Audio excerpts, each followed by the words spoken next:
किसान भाइयों नमस्कार। मेरा नाम है देवेंद्र सिंह और आप बने हुए हैं मेरे यूट्यूब चैनल क्रिएटिव देव पर।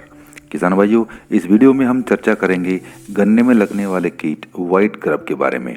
इसे सफ़ेद गिडार, सफ़ेद लट या गोबर वाला कीड़ा भी कहते हैं। किसान भाइयों, वीडियो शुरू करने से पहले मैं आप सभी किसान भाइयों से निवेदन करना चाहता हूं कि जो किसान भाई पहली बार मेरे चैनल पर आए हैं वो मेरा चैनल क्रिएटिव देव सब्सक्राइब कर लें, क्योंकि मैं इस चैनल पर कृषि से संबंधित वीडियोस, विशेष रूप से गन्ना फसल से संबंधित वीडियोस डालता रहता हूं।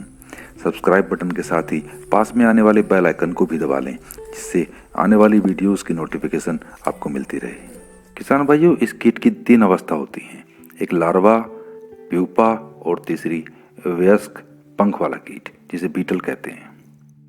किसान भाइयों, इसकी लार्वल स्टेज में यह मिट्टी के अंदर रहकर गन्ना फसल की जड़ों को खाता रहता है, जिससे गन्ने की पत्तियां पीली पड़कर सूखने लगती हैं। सितंबर अक्टूबर माह आते आते इसकी दूसरी व तीसरी स्टेज की सुंडियां पौधे की बड़ी जड़ों को भी काट डालती हैं, जिससे गन्ने की फसल हल्के हवा के झोंके से भी गिर जाती है और पौधे हल्का उखाड़ने से भी मिट्टी से बाहर निकल आते हैं। ऐसी अवस्था में पहुंचने पर किसान भाइयों को गन्ना उत्पादन घटने से भारी आर्थिक हानि होती है। किसान भाइयों, व्हाइट ग्रब अर्थात सफेद गिडार का जीवन चक्र अमूमन 1 साल का होता है, लेकिन अनुकूल परिस्थितियों में यह लार्वा के रूप में मिट्टी के अंदर रहकर 3 से 4 साल में भी अपना जीवन चक्र पूरा कर सकता है। किसान भाइयों, व्हाइट ग्रब की लार्वल स्टेज में यह कीट जुलाई माह से अक्टूबर माह तक फसल को सबसे अधिक नुकसान पहुंचाता है। इसके बाद ठंड बढ़ने पर यह जमीन में थोड़ा गहराई में चला जाता है। 6 से 7 महीने तक यह स्टेज चलती है। अप्रैल मई में लार्वल स्टेज प्यूपा स्टेज में बदल जाती है, जो 20 से 30 दिन तक चलती है। इसके बाद वयस्क बीटल पंख वाला कीट जमीन से बाहर निकलते हैं। ये फसल की हरी पत्तियों से अपना पोषण करते हैं और मादा बीटल जमीन में 30 से 50 अंडे देती है। 15 से 20 दिन में अंडों से लार्वा निकलते हैं, जो मिट्टी में मौजूद जैविक पदार्थों से अपना पोषण करते हैं।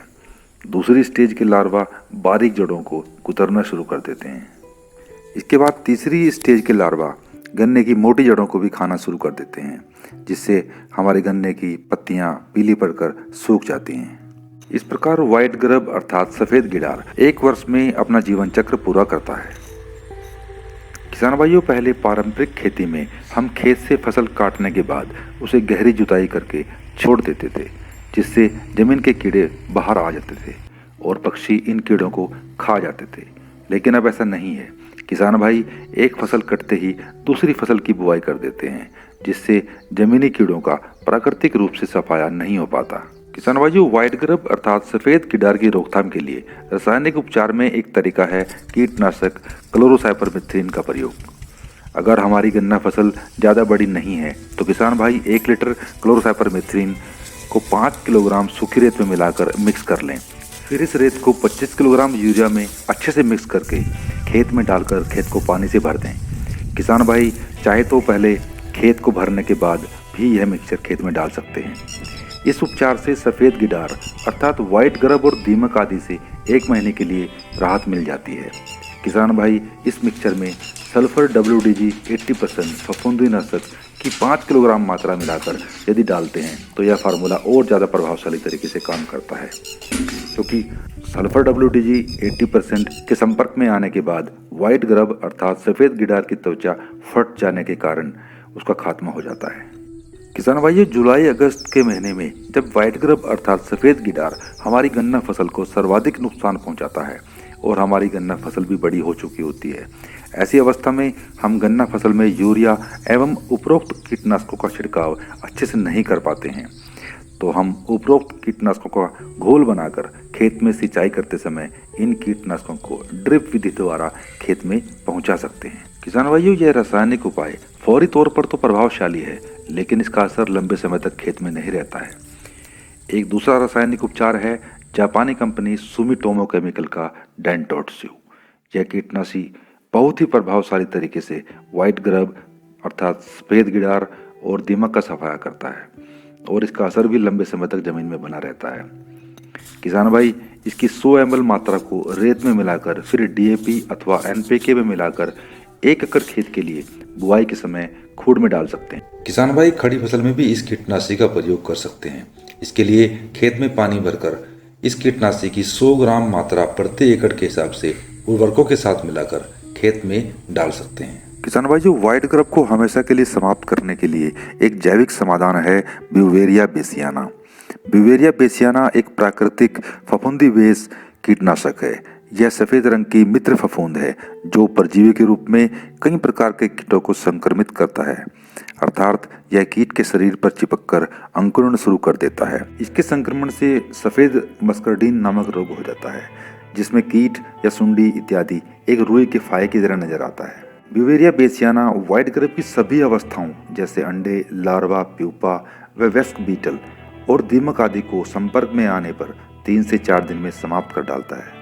किसान भाइयों, ब्यूवेरिया बेसियाना को इस्तेमाल करने के लिए 1 से 2 किलोग्राम ब्यूवेरिया बेसियाना के पाउडर को 60 से 80 किलोग्राम अच्छे से बनी हुई गोबर की खाद में मिक्स करके किसी छायादार जगह पर 3 से 4 इंच मोटी तह में बिछा दें। ध्यान दें, खाद में पर्याप्त नमी होनी चाहिए। नमी बनाए रखने के लिए इस पर पानी का छिड़काव करते रहें। 6 से 8 दिनों में खाद में फफूंद का अंकुरण हो जाएगा, जिससे खाद का रंग बदलकर सफ़ेद सा हो जाएगा। अब इस खाद को फसल बुआई से पहले आखिरी जुताई पर 1 एकड़ खेत में फैलाकर जुताई कर दें। खेत में कम से कम 1 सप्ताह तक पर्याप्त नमी बनी रहनी चाहिए। किसान भाइयों, इस मिश्रण को आप खड़ी फसल में भी डाल सकते हैं। मिट्टी में मौजूद कीटों के संपर्क में आते ही यह फफूंद मल्टीप्लाई करना शुरू कर देता है, जिससे व्हाइट ग्रब या दीमक का 3 से 4 दिन में सफाया हो जाता है। किसान भाइयों, ध्यान दें, ब्यूवेरिया बेसियाना अधिक आर्द्रता अर्थात मॉइस्चर में और कम तापमान में बेहतर तरीके से काम करता है। ब्यूवेरिया बेसियाना का इस्तेमाल पर्णीय छिड़काव के लिए भी किया जा सकता है। इसके लिए 5 ग्राम ब्यूवेरिया बेसियाना पाउडर प्रति लीटर पानी के हिसाब से छिड़काव कर सकते हैं। किसान भाइयों, मेटारहिजियम एनिसोप्ली भी ब्यूवेरिया बेसियाना की तरह एक मित्र फफूंद है। यह भी ब्यूवेरिया बेसियाना फफूंद की तरह व्हाइट ग्रब व दीमक को जड़ से खत्म कर डालता है। किसान भाइयों, आज की वीडियो में इतना ही। आशा करता हूँ आपको वीडियो अच्छी लगी होगी। किसान भाइयों, अगर वीडियो आपको जानकारी से भरपूर लगी हो तो लाइक आइकन को जरूर दबाएं। अपने साथियों के साथ इसको शेयर करें। इसी तरह की कृषि से संबंधित और वीडियोस देखने के लिए मेरा यूट्यूब चैनल क्रिएटिव देव को सब्सक्राइब कर लें और पास में आने वाले बेल आइकन को भी दबा लें, जिससे मेरी आने वाली वीडियोस की नोटिफिकेशन आपको मिलती रहे। फिर मिलते हैं जानकारी से भरपूर एक नई वीडियो के साथ। तब तक के लिए जय हिंद, वंदे मातरम।